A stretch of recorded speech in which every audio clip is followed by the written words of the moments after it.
আজকে আমরা দাওয়াতি কাজ থেকে মুখ ফিরিয়ে ফেলেছি বিদায় শুধু জুমার খুতবাতে আমরা সীমাবদ্ধ, অথচ উচিত ছিল প্রত্যেকটা মুসলিম এই দাওয়াতি কাজে লিপ্ত থাকবে। দাওয়াতি কাজ মানে হচ্ছে মানুষকে ইসলামের দিকে ডাকা, কিন্তু আমি আর আপনি কোনোদিন বলতে পারবো না যে কোনো হিন্দুকে গিয়ে বুঝিয়েছি বা বলেছি যে আপনারা ইসলাম গ্রহণ করেন। এটা আমরা কেউ করিনি। আমরা তাদেরকে তাদেরভাবে ছেড়ে দিয়েছি, কারণ আমরা নিজেরাই ধর্ম পালন করি না।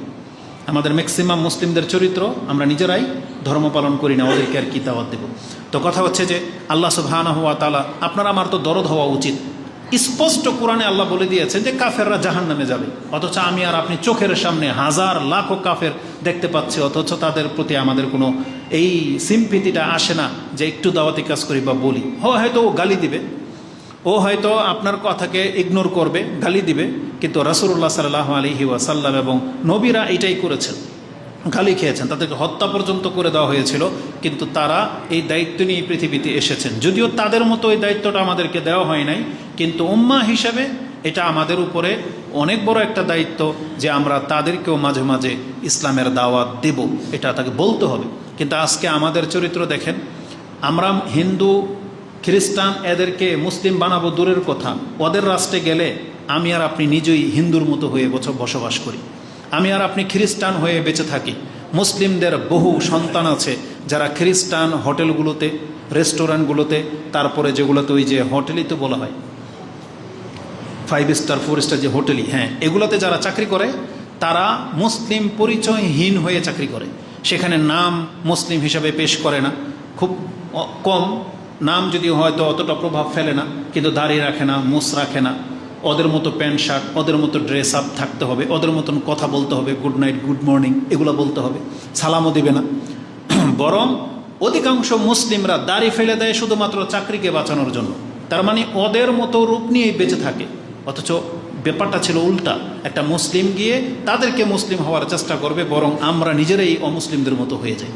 আর বাংলার জমিনে আপনি দেখতে পাবেন যে বাংলার মুসলিমরা যেন হিন্দুদের কাছে হেও, অথচ এটা হওয়া উচিত ছিল না, বরং হিন্দুদের দোকান, হিন্দুদেরকে সন্তুষ্ট করার জন্য। আমাদের নারায়ণগঞ্জের মতো একটা শহরে ম্যাক্সিমাম দোকানে গরুর গোস্ত বিক্রি হয় না শুধু হিন্দু কাস্টমারকে খুশি করার জন্য। বোঝেন, এটা বাংলাদেশ। তা আল্লাহ এদেরকে হেদায়েত দান করুক, আমিন। তো কথা হচ্ছে যে আমাদেরকে স্পষ্ট জানিয়ে দেওয়া হয়েছে জাহান্নামকে প্রস্তুত করে রাখা হয়েছে কাফেরদের জন্য। এই কথাটা আপনি আমি জানি, কিন্তু আজকে এখানে বলার কারণ কি জানেন? আমাদের ম্যাক্সিমাম মুসলিমরা শুধু এতটুকুই স্মরণ রেখেছে যে কাফেররা জাহান্নামে যাবে। তার মানে এ তো মুসলিম ঘরে জন্ম, তো ও ধর্মকর্ম করুক আর না করুক, ও জানে যে মুসলিম জান্নাতে যাবে আর কাফের জাহান্নামে যাবে। কিন্তু ও এটা লক্ষ্য করে না, বিচারক হচ্ছেন আল্লাহ। আল্লাহ সুবহানাহু ওয়া তাআলা একটা কাফেরের ঘরে জন্ম হওয়ার কারণে ওকে জাহান্নামী, এই কথা আল্লাহ ঘোষণা করে নাই। একটা মুসলিমের ঘরে জন্ম হলেই সে জান্নাতে, এটা আল্লাহ ঘোষণা করে নাই, বরং আল্লাহ বলেছেন মুসলিমদের জন্য জান্নাত আর কাফেরদের জন্য জাহান্নাম। এটা কিভাবে নির্ণয় হয়?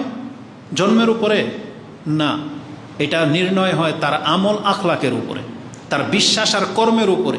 একটা মুসলিম ঘরের সন্তান বিশ্বাস যদি তার লড়বড় হয়, বিশ্বাস যদি হয় কাফেরদের মতো, তাহলে ও কাফের, যদি ওর জন্ম মুসলিম। একজন মুসলিম যদি ধর্মকর্ম ছেড়ে দেয় একটা হিন্দু খ্রিস্টানদের মতো, তাহলে ওর জন্ম মুসলিম ঘরে হলে ওকে কেউ নাজাত দিতে পারবে না। এটা হচ্ছে কোরআনের মূলনীতি। কিন্তু অধিকাংশ মুসলিমরা শুধু তার মাথায় এটা বসায় রাখছে যে মুসলিম ঘরে জন্ম হলেই জান্নাতি, কাফেরের ঘরে জন্ম হলে সে জাহান্নামী। তবে জেনে রাখেন, কাফের যেমন জাহান্নামী, এবং আল্লাহ বলেছেন আমি কাফেরদের জন্যে জাহান্নামটাকে প্রস্তুত করে রেখেছি, ওই একই শব্দ আল্লাহ মুনাফিকদের সম্পর্কে বলেছেন, ওই একই শব্দ আল্লাহ মুশরিকদের সম্পর্কে বলেছেন। তার মানে আল্লাহ বলেছেন আমি মুশরিকদের জন্যও জাহান্নামকে প্রস্তুত করে রেখেছি। যেমন কোরআনের একটা আয়াত নিয়ে নেন, আল্লাহ সুবহানাহু ওয়া তাআলা বলেছেন ওয়ায়ুআযযিবুল মুনাফিকিনা ওয়াল মুনাফিকাত ওয়াল মুশরিকিনা ওয়াল মুশরিকাত আযান্নিনা বিল্লাহি যান্নাস সাউ আলাইহিম দাইরাতাস সাউ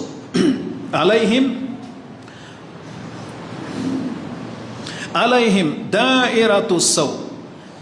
তারপর আল্লাহ বলেছেন ওয়াগাদিবাল্লাহু আলাইহিম ওয়া লাআনাহুম ওয়া আ'আদ্দা লাহুম জাহান্নামা ওয়া সাআত মাসীরা।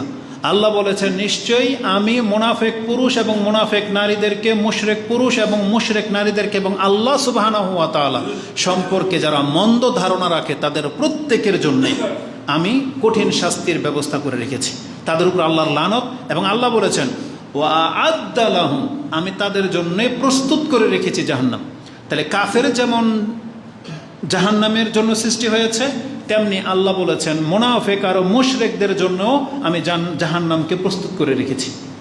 এখন বলেন তো, যেই জিনিসটা সবচেয়ে গুরুত্বপূর্ণ সেটা কি জানেন? আমি আর আপনি কাফের না, মানে আমাদের ঘরের সন্তানরা কাফের হয় না। তবে আপনি মনে রাখেন, ওই মুনাফিক আর মুশরিক এই যে শব্দ দুইটা কোরআনে আসছে, কাফের কোনোদিন মুশরিক হয় না, কাফের কোনোদিন মুনাফিক হয় না। ওই শব্দগুলো কাফেরদের জন্য না, বরং মুসলিমদের ঘরের সন্তান মুশরিক হয়, মুসলিমদের ঘরের সন্তান মুনাফিক হয়। জন্মটা তার মুসলিম ঘরে, তার অন্তরে বিশ্বাস নাই, এই জন্য আল্লাহ তাকে মুনাফিক বলেছে। যদিও সে আল্লাহতে বিশ্বাসী, কিন্তু শিরিক করার কারণে তাকে আল্লাহ মুশরিক বলেছে। কাফের তো কাফিরই, কাফের তো আল্লাহকে অস্বীকারই করেছে। ও কিভাবে মুশরিক হয়? ওর জন্য তো ওইটাই বড় লাকাব যে ও কাফের। কিন্তু আমি আর আপনি আল্লাহতে বিশ্বাসী হওয়া সত্ত্বেও আপনার আমার নামের যদি মুশরিক শব্দটা লেগে যায় হুকুমের দিক থেকে, আল্লাহ যদি আপনাকে আমাকে মুশরিক হিসেবে পায়, তাহলে আপনার এই জন্ম নাজাত দিতে পারবে না, আর আপনার আমার হুকুম হয়ে যাবে কাফেরদের মতো। যদিও আমি আর আপনি কাফের বলা পছন্দ করেন না বা আমরা হুকুম লাগাচ্ছি না, কিন্তু মর্যাদায় শাস্তিতে স্থায়ীভাবে আমি আর আপনি বা ওই লোকগুলো যারা শিরিক করেছে বা মুনাফিক হয়ে আছে, তারা কিন্তু কাফেরদের সমতুল্য হয়ে আল্লাহর কাছে উঠবে।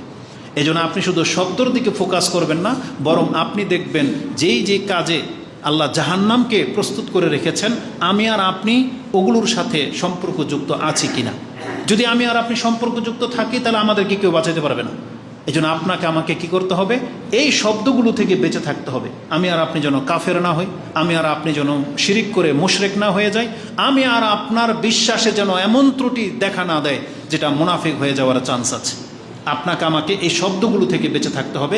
এক কথায় আল্লাহ সুবহানাহু ওয়া তাআলা বলেছেন, যেই কাজে স্থায়ীভাবে জাহান্নামে যাবে কোনো ব্যক্তির যেন মৃত্যু ওই শব্দ দিয়ে না হয়।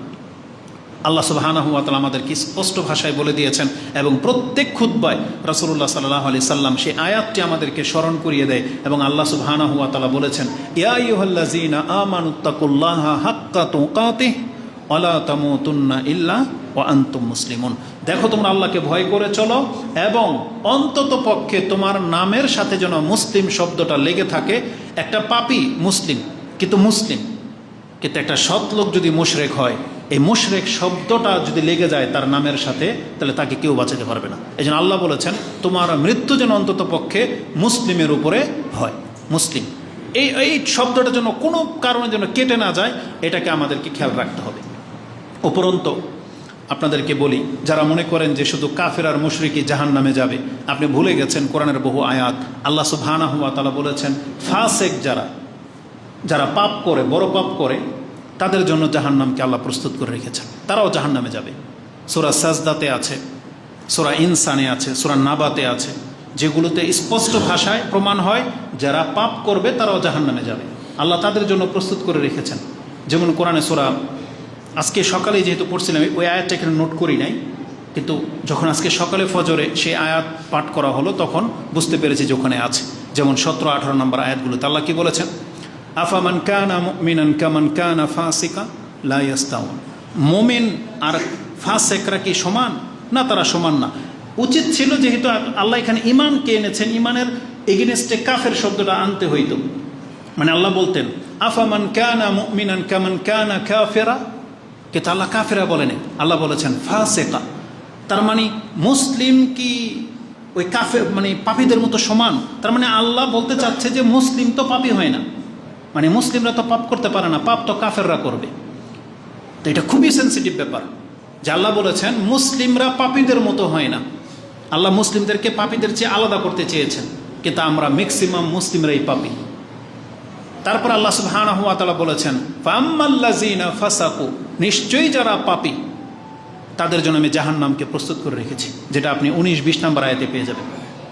তো আমি বোঝাতে চেয়েছি, আল্লাহ সুবহানাহু ওয়া তাআলা শুধু কাফের আর মুশরিক আর মুনাফিকদেরকে জাহান্নামে জ্বালাবে না, বরং প্রত্যেকটা পাপীও ওই জাহান্নামের হকদার হয়ে যাচ্ছে। এই জন্য আমাদেরকে ভয় করতে হবে যে মুসলিম ঘরে জন্ম হলেই শুধু নাজাত পাওয়া যায় না, আমাদেরকে মুসলিমত্বকে টিকিয়ে রাখতে হবে।